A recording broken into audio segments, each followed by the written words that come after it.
Indian ജനാധിപത്യത്തിലെ ഏറ്റവും വിപ്ലവകരമായ ഒരു ചുവടുവയ്പ്പായിട്ടാണ് നാരീശക്തി വന്ദൻ അധിനിയം അഥവാ വനിതാ സംവരണ ബിൽ വിശേഷിക്കപ്പെട്ടത്.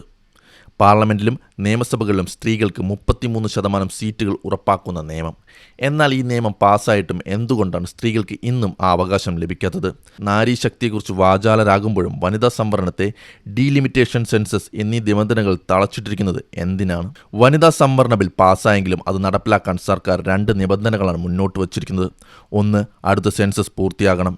2, അതിനുശേഷം മണ്ഡല പുനർനിർണയം അഥവാ ഡീലിമിറ്റേഷൻ നടക്കണം. യഥാർത്ഥത്തിൽ ഇതിൻ്റെ ആവശ്യമുണ്ടോ? ഈ ലേഖനം ചൂണ്ടിക്കാണിക്കുന്നത് പോലെ സംവരണം നടപ്പിലാക്കാൻ നിലവിലുള്ള മണ്ഡലങ്ങളിൽ തന്നെ 33% മാറ്റിവെച്ചാൽ മതിയാകും. ഇതിനായി പുതിയ സെൻസസോ മണ്ഡലങ്ങൾ വെട്ടിക്കുറയ്ക്കലോ ആവശ്യമില്ല. എന്നിട്ടും എന്തുകൊണ്ടാണ് സർക്കാർ ഈ കടമ്പകൾ വച്ചിരിക്കുന്നത്? ഡീലിമിറ്റേഷൻ എന്നത് കേവലം സാങ്കേതികമായ ഒരു കാര്യമല്ല, അതൊരു വലിയ രാഷ്ട്രീയ പ്രശ്നം കൂടിയാണ്.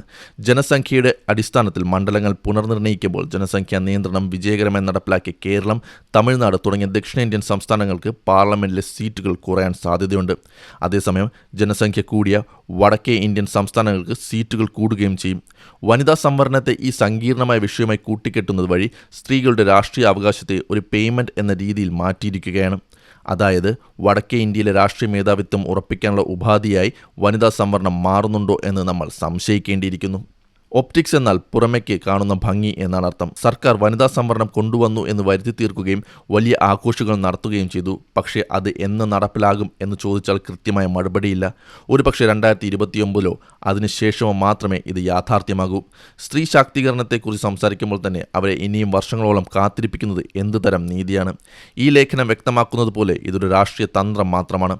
യഥാർത്ഥത്തിൽ മാറ്റം ആഗ്രഹിക്കുന്നുണ്ടെങ്കിൽ ഇപ്പോഴുള്ള സീറ്റുകളിൽ തന്നെ സ്ത്രീകൾക്ക് പ്രാതിനിധ്യം നൽകാമായിരുന്നു. പഞ്ചായത്തി രാജ് സംവിധാനത്തിൽ നമ്മൾ വനിതാ സംവരണം വിജയകരമായി നടപ്പിലാക്കിയതാണ്. അവിടെ വലിയ മാറ്റങ്ങൾ അതുണ്ടാക്കിയിട്ടുണ്ട്.